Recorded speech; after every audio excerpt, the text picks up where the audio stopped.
Good evening students. तो हम पढ़ रहे थे हमारा chapter human health and diseases.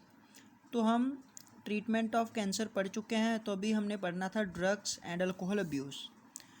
Drugs and alcohol abuse जो होता है ये नॉर्मली यूथ में स्पेशली देखने को मिलता है। जो नौजवान वगैरह होते हैं उनमें ड्रग्स या अल्कोहल का अब्यूज़ देखने को मिलता है हमें। तो उनको हम बचाएं कैसे? तो हमें उनको प्रॉपर गाइड करना चाहिए या फिर प्रॉपर एजुकेट करना चाहिए ताकि वो इससे बच सकें, ड्रग्स वगैरह या अल्कोहल वगैरह से बच सकें। Drugs commonly abused are opioids. कौन सी ड्रग्स नॉर्मली हम यूज़ करते हैं? तो ओपियोइड्स होते हैं, कैनाबिनॉइड्स होते हैं, कोका अल्कलॉइड्स होते हैं, जो हम नॉर्मली फ्लावरिंग प्लांट्स या कुछ फंजाई होती है जिनसे ऑब्टेन करते हैं। तो पहले हम बात करते हैं ओपियोइड्स। ओपियोइड्स नाम की जो ड्रग्स होती है ये हमारी बॉडी में ओपियोइड रिसेप्टर्स के साथ बाइंड करती है। ओपियोइड रिसेप्टर्स सीएनएस में प्रेजेंट होते हैं और जीआईटी गैस्ट्रोइंटेस्टिनल ट्रैक में प्रेजेंट होते हैं, जिसके साथ जाके ये बाइंड करते हैं। तो नॉर्मली हेरोइन जो होती है उसको कॉमनली हम स्मैक बोलते हैं। Heroin commonly called smack. तो इसको हम केमिकली क्या बोलते हैं? Diacetylmorphine. Diacetylmorphine होती है। ये वाइट कलर की होती है, ऑर्डरलेस होती है, इसकी कोई सुगंध नहीं होती है, बिटर होती है और क्रिस्टलाइन कंपाउंड होता है। Smack is obtained by acetylation of morphine which extracted from the latex of poppy plant Papaver somniferum। तो देखो ये जो स्मैक होती है वो हमें एक पॉपी का प्लांट होता है जिसको हम बोलते हैं पेपेवर सोमिनिफेरम, ये उसका साइंटिफिक नेम है। उसके हम लेटेक्स का मतलब होता है कि जो लिक्विड टाइप मटेरियल होता है उस लेटेक्स से हम एक्सट्रैक्ट करते हैं इसको। और ये जो हमारे पास स्मैक आती है ये एक्चुअली में पहले जो हमारे पास इसकी फॉर्म होती है वो मॉर्फिन होती है। जो लेटेक्स से हम निकालते हैं वो मॉर्फिन होता है और मॉर्फिन की हम एसिटाइलेशन, इसमें हम एसिटाइल ग्रुप ऐड करते हैं, इसको हम एसिटाइलेशन बोलते हैं। तो हम मॉर्फिन की एसिटाइलेशन करके स्मैक डेवलप करते हैं, ऑब्टेन करते हैं। इसको लिया कैसे जाता है? तो स्नॉटिंग का मतलब होता है नाक के थ्रू उसको इनहेल करना। Taken by snorting and injection, या फिर इंजेक्शन के थ्रू इंजेक्ट कर लिया जाता है। तो जब ये ड्रग हमारी बॉडी में जाती है या फिर ये हीरोइन जैसे ही हमारी बॉडी में जाती है तो ये काम क्या करती है? तो ये हमारे बॉडी को डिप्रेसेंट करती है और हमारी बॉडी के फंक्शंस को स्लो डाउन कर देती है।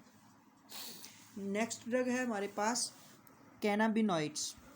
कैनाबिनॉइड्स भी हमारी बॉडी में जो रिसेप्टर्स होते हैं जिनको हम कैनाबिनॉइड रिसेप्टर बोलते हैं उनके साथ ये बाइंड करती है और ये हमारे रिसेप्टर्स ब्रेन में पाए जाते हैं। तो bind to cannabinoid receptors present in brain. कहाँ से हम इसको प्राप्त करते हैं? तो इनको हम इन फ्लोरेसेंस ऑफ प्लांट्स। कौन सा प्लांट? Cannabis sativa. एक कैनाबिस टाइवा नाम का प्लांट होता है जहाँ से हम इसको ऑब्टेन करते हैं। तो ये फ्लावर के टॉप से भी हमें कुछ, कैनाबिस सैटाइवा प्लांट के फ्लावर के टॉप से भी हमें कुछ केमिकल्स मिलते हैं, उनके लीफ से भी हमें केमिकल्स मिल सकते हैं और हमें उनके सीड के से भी केमिकल्स मिल सकते हैं। तो देखो इन अलग अलग केमिकल्स की हम जब कम्बिनेशंस या फिर इनको हम अलग अलग रेशो में जब कंबाइन करते हैं तो हमें नई नई ड्रग्स मिलती हैं। जैसे कि हमें मैरिजुआना भी इन्हीं के कम्बिनेशन से मिलती है, हशीश इन्हीं के कम्बिनेशन से मिलती है, चर्च इन्हीं केमिकल्स के कम्बिनेशन से मिलती है और गांजा भी इन केमिकल्स के कम्बिनेशन से ऑब्टेन होता है। कैसे इसको इंजेक्ट किया जाता है? इसको भी इनहेलेट किया जाता है नाक के थ्रू और नॉर्मली इंजेस्ट किया जाता है या खाया जाता है, ओरली इंजेक्शन बोलते हैं इसको। क्या इफ़ेक्ट होता है? तो ये हमारा कार्डियोवास्कुलर सिस्टम जो होता है उसको ये इफ़ेक्ट करती है। इसके बाद जो हमारे पास थर्ड ड्रग है वो है कोका अल्कलॉइड और कोकेन। ये एर्थ्रोक्सीजाइलम नाम के प्लांट से मिलता है। एर्थ्रोक्सीलम कोका प्लांट के नाम से मिलता है जो साउथ अमेरिका में पाया जाता है। साइंटिफिक नाम क्या है प्लांट का? एर्थ्रोक्सीलम कोका। एर्थ्रोक्सीलम कोका। तो देखो, it interferes with transport of the neurotransmitter dopamine. हमारी बॉडी में एक डोपामाइन नाम का न्यूरोट्रांसमीटर होता है, उसके साथ जाके ये बाइंड करता है, या फिर उसको जाके डिस्टर्ब बोल सकते हैं, या उसको जाके इंटरफियर करता है। कोकेन को हम कॉमनली कोक या क्रैक बोलते हैं, और इसको भी नाक के थ्रू स्नॉट किया जाता है, या फिर स्नोट किया जाता है, इसको बोल सकते हो। It action on CNS producing a sense of euphoria and increasing energy. देखो, कोकेन को खाने से हमारी बॉडी में जो एनर्जी का लेवल होता है वो इंक्रीज़ हो जाता है, एनर्जी बढ़ जाती है। आदमी को ऐसे फील होता है कि जैसे वो बहुत एक्टिव हो चुका है, आदमी एक्साइटमेंट में चला जाता है।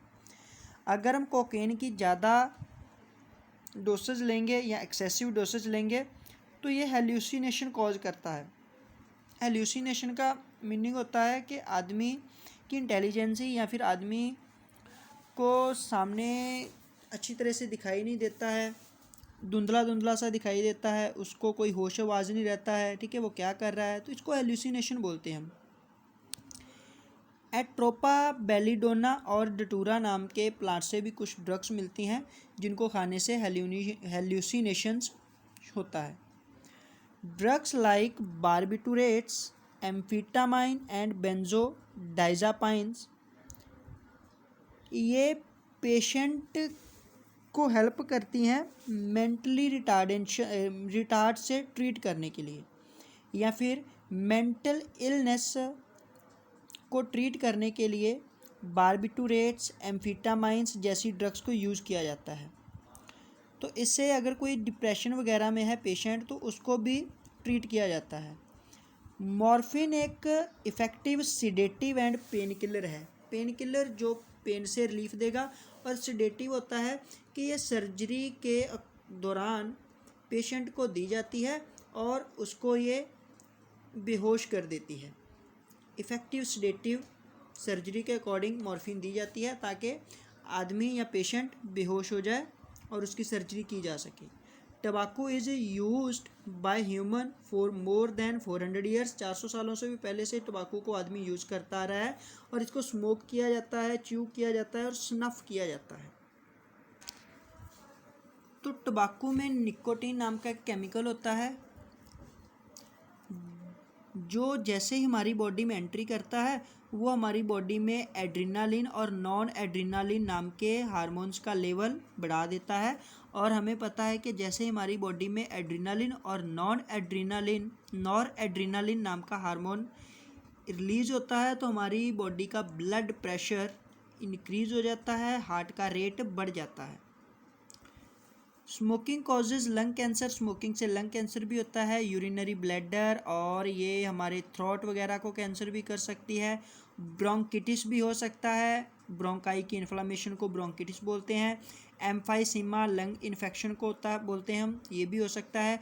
और हार्ट में जो हमारी क्रोनरी आर्टरी होती है उसको भी ये इफ़ेक्ट कर सकता है। ऐसे ही पेट में गैस्ट्रिक अल्सर भी हो सकते हैं। तो बहुत सारे इफ़ेक्ट्स होते हैं जो स्मोकिंग की वजह से होते हैं। स्मोकिंग करने से हमारी बॉडी में CO का कंटेंट बढ़ जाता है, और जैसे ही ब्लड में CO कार्बन मोनोऑक्साइड का कंटेंट बढ़ता है तो ऑक्सीजन का लेवल या ऑक्सीजन की डेफिशिएंसी हो जाती है। इसके बाद हमारे पास आता है एडोलेसेंस एंड ड्रग।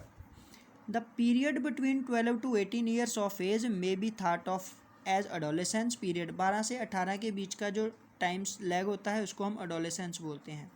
स्ट्रेस और pressure to played a significant role in the youngster to try alcohol and drugs. किसी इंडिविजुअल्स को या फिर किसी यंगेस्ट को हमें स्ट्रेस नहीं करना चाहिए या फिर उसको प्रेशराइज नहीं करना चाहिए कि वो कोई काम को उसकी मर्ज़ी के ख़िलाफ़ जो होगा उसको करे। ऐसा करने से क्या हो सकता है कि वो अल्कोहल या ड्रग्स वगैरह को ट्राई करने की कोशिश कर सकता है। Stress due to stress, television, movies, newspapers, internet, ये भी आदमी को प्रमोट करते हैं ड्रग्स या अल्कोहल लेने के लिए। Other factors that have been seen to be associated with drug and alcohol abuse among adolescents are. कौन कौन से और फैक्टर हो सकते हैं जिनकी वजह से ये ड्रग्स ले सकते हैं या अल्कोहल की इनको आदत पड़ सकती है, तो इसमें जो एक फैक्टर है वो है कि जब किसी को उसकी फैमिली सपोर्ट नहीं करती है, किसी इंडिविजुअल को उसकी फैमिली सपोर्ट नहीं करती है, तो वो इसकी वजह से भी ड्रग्स वगैरह ले सकता है या फिर अल्कोहल वगैरह ले सकता है। इसके बाद हमारे पास है एडिक्शन एंड डिपेंडेंस। देखो, with repeated use of drugs the tolerance level of the receptors present in our body increase. अगर हम ड्रग्स को रिपीट करते हैं या फिर बार बार हम उसको लेते हैं ड्रग्स को, इसकी वजह से हमारी बॉडी में जो रिसेप्टर्स होते हैं उनका टॉलरेट करने का लेवल बढ़ जाता है। इससे क्या होगा? इससे होगा कि अभी वो रिसेप्टर्स कम डोज पे रिस्पॉन्स नहीं करेंगे, आपको हायर डोज लेनी पड़ेगी तभी वो एक्टिवेट होंगे। तो एज ए रिजल्ट क्या होगा? The receptors respond only to higher doses of drugs और alcohol leading to greater intake and addiction. तो आपको अभी रिसेप्टर्स को रिस्पॉन्ड करने के लिए आपको हायर डोज लेनी पड़ेगी। हायर डोज से क्या होगा? आप एडिक्शन हो सकते हो, आपको फिर उसकी आदत पड़ जाएगी। Dependency of body on drugs mean body show some unpleasant symptoms when drugs taken becomes discontinuous. These symptoms called withdrawal syndromes like anxiety और shakiness। देखो, इसको हम कैसे समझते हैं कि जो आदमी नशा करता है या फिर ड्रग्स लेता है, अभी वो किसी टाइम पे अगर ड्रग्स छोड़ देता है तो उसकी बॉडी में कुछ अनप्लीजेंट सिम्टम्स दिखाई देते हैं। कुछ भी हो सकता है, हेडेक हो सकता है, वो एंग्जाइटी या फिर क्रोधित हो सकता है, कुछ भी हो सकता है, रेकलेस हो सकता है, उसका बिहेवियर बदल सकता है। तो कुछ सिम्टम्स शो करती है उस आदमी की बॉडी जो ड्रग्स वगैरह को कुछ समय के लिए छोड़ देता है। फिर से जैसे ही वो ड्रग्स लेनी शुरू करता है तो ये सिम्टम्स फिर से डिसअपीयर हो जाते हैं। इस पूरे को हम बोलते हैं, ये जो सिम्टम्स ड्रग्स ना लेने की वजह से डेवलप हुए हैं और ड्रग्स लेने की वजह से जो फिनिश हो चुके हैं, डिसअपीयर हो चुके हैं या फिर विदड्रॉ हो चुके हैं, तो इसको हम बोलते हैं विदड्रॉल सिंड्रोम। विदड्रॉल सिंड्रोम किनका विदड्रॉल होगा? सिम्टम्स का। जैसे ही कोई इंडिविजुअल ड्रग्स को रिज्यूम करता है तो ये सिम्टम्स क्या हो जाते हैं? डिसअपीयर हो जाते हैं। तो इससे हमें क्या फील होता है? इससे पता चलता है कि उस आदमी की बॉडी ड्रग्स के ऊपर डिपेंडेंट हो चुकी है। तो इसके बाद हमारे पास है effects of drug and alcohol abuse. तो क्या क्या इफ़ेक्ट होता है ड्रग का? तो अभी हम पीछे देख चुके हैं कि जो आदमी ड्रग्स वगैरह लेता है उसका बिहेवियर कैसा होता है? रेकलेस बिहेवियर हो सकता है, वैनाडिलिज्म हो सकता है, वायलेंस कर सकता है। अगर ज़्यादा ही एक्सेसिव डोजेज ले रहा है तो कोमा में भी जा सकता है, डेथ भी हो सकती है। ये कोमा और डेथ कैसे हो सकते हैं? तो ड्रग्स लेने की वजह से उसका रेस्पिरेटरी फेलियर हो सकता है, हार्ट फेलियर हो सकता है और सेरिब्रल हेमोरेज हो सकता है। सेरिब्रल हेमोरेज का मतलब होता है कि उसके ब्रेन में ब्लड वगैरह क्लॉट कर सकता है। तो science of alcohol and drugs abuse. देखो, यूथ में कुछ जो आदमी नशा करता है उसकी बॉडी में हमें कुछ साइंस दिखाई देते हैं, साइंस वगैरह दिखाई देते हैं जिसकी वजह से हम फील कर सकते हैं कि हाँ, ये आदमी नशा करता है। तो वो कौन कौन से साइंस है? पहला साइन हमारे पास है unexplained absence from school and college. वो स्कूल और कॉलेज से एब्सेंट रहेगा। Lack of interest in personal hygiene, अपना बॉडी का ध्यान नहीं रखेगा। डिप्रेशन में जा सकता है, थका हुआ रहेगा, चिड़चिड़ा हो जाएगा। डिटीरियोरेटिंग रिलेशनशिप, अपने रिलेशंस वगैरह को वो ख़त्म करेगा या फिर तोड़ेगा। अपनी फैमिली के साथ कोई रिलेशन नहीं रखना चाहेगा, अपने फ्रेंड्स के साथ कोई रिलेशन नहीं रखना चाहेगा। Loss of interest in hobbies, किसी को अपनी किसी भी हॉबी में कोई भी इंटरेस्ट नहीं रहेगा और उसका सोने का, खाना खाने का टाइम भी चेंज हो सकता है। ये सारे के सारे साइंस हैं जो किसी ड्रग अब्यूज़ में देखने को मिलते हैं। अल्कोहल डैमेज करती है नर्वस सिस्टम को और लिवर को भी डैमेज करती है। जब अल्कोहल लिवर को डैमेज करती है तो उस कंडीशन को हम बोलते हैं लिवर सिरोसिस। एथलीट जो होते हैं वो ड्रग्स वगैरह का यूज़ करते हैं अपनी परफॉर्मेंस को बढ़ाने के लिए। तो ड्रग्स वगैरह के कुछ साइड इफ़ेक्ट होते हैं, जैसे कि अगर एनाबॉलिक स्टीरॉइड्स को फीमेल इनटेक करती हैं, लेती हैं, तो उनकी बॉडी में मस्क्यूलिनाइजेशन होता है। मस्क्यूलिनाइजेशन का मतलब होता है कि मेल लाइक फीचर्स, उसकी बॉडी में मेल लाइक फीचर्स आ जाते हैं, उसका मूड स्विंग हो सकता है और उसका मेंस्ट्रुअल साइकिल ख़राब हो सकता है, अबनॉर्मल हो सकता है।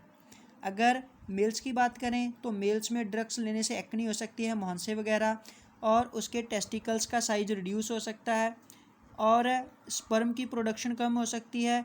किडनी और लिवर अपना काम प्रॉपरली नहीं करेंगे, इसको हम बोलते हैं kidney and liver dysfunction. Baldness हो जाएगा, गंजापन आ जाएगा, एनलार्जमेंट ऑफ प्रोस्टेट ग्लैंड। तो प्रोस्टेट ग्लैंड ह्यूमन बीइंग्स या फिर मेल की बॉडी में रिप्रोडक्टिव सिस्टम में ग्लैंड होती है जिसको हम नॉर्मली प्रोस्टेट ग्लैंड बोलते हैं, तो वो स्वेल हो जाती है, इनलार्ज हो जाती है। इसके बाद हमारे पास आता है prevention and control. Prevention is better than cure. तो पहला प्रिवेंशन क्या है हमारे पास, अवॉइड अनड्यू पीयर प्रेशर, कि चाइल्ड वगैरह के ऊपर हमें प्रेशर नहीं डालना चाहिए, कि उसको प्रेशराइज नहीं करना चाहिए कि वो अपनी लिमिट से कुछ ज़्यादा करे। The child should not be pressurise to do beyond his limits. Second हमारे पास इसका जो प्रिवेंशन है वो है एजुकेशन एंड काउंसलिंग। एजुकेशन से क्या होता है कि इंडिविजुअल्स को या फिर किसी चाइल्ड को प्रॉब्लम को फेस करने की हिम्मत आती है, and stresses and accept failure, और फेल्योर को भी वो आसानी से झेल सकता है। तो एजुकेशन एंड काउंसलिंग से आदमी को हेल्प मिलती है प्रॉब्लम्स को फेस करने की और फेल्योर को एक्सेप्ट करने की। थर्ड हमारे पास जो प्रिवेंशन है वो है seeking help from parents and peers. Parents and peers should be guide the child properly. Parents वगैरह को अपने चाइल्ड को प्रॉपरली गाइड करना चाहिए। फोर्थ नंबर का क्या है हमारे पास, looking for danger signs. If teacher and friends find some signs of abuse they should not hesitate to bring notice to parents. अगर किसी टीचर या फ्रेंड को किसी इंडिविजुअल में ये साइंस वगैरह जैसे ड्रग अब्यूज़, अल्कोहल अब्यूज़ के साइंस वगैरह दिखाई देते हैं तो उनको जल्दी से उनके पेरेंट्स वगैरह को बता देना चाहिए, कोई हेजिटेट नहीं करनी चाहिए। लास्ट जो हमारे पास इसका प्रिवेंशन है वो है seeking professional and medical help. Medical help क्या है, मतलब कि a lot of help is available in the form of highly qualified psychologist, psychiatrists and de addiction rehabilitation programs. तो ये जो हमारे पास है साइकोलॉजिस्ट होते हैं, कुछ क्वालिफाइड डॉक्टर्स होते हैं, ये भी बहुत हेल्प करते हैं आदमी को नशा छोड़ने के लिए या फिर उसको डी एडिक्ट करने के लिए। तो बहुत सारे प्रोग्राम्स हैं जो आदमी की हेल्प करते हैं डी एडिक्शन के लिए या फिर नशा को छोड़ने के लिए। तो अभी इसके साथ ही हमारा चैप्टर फिनिश होता है।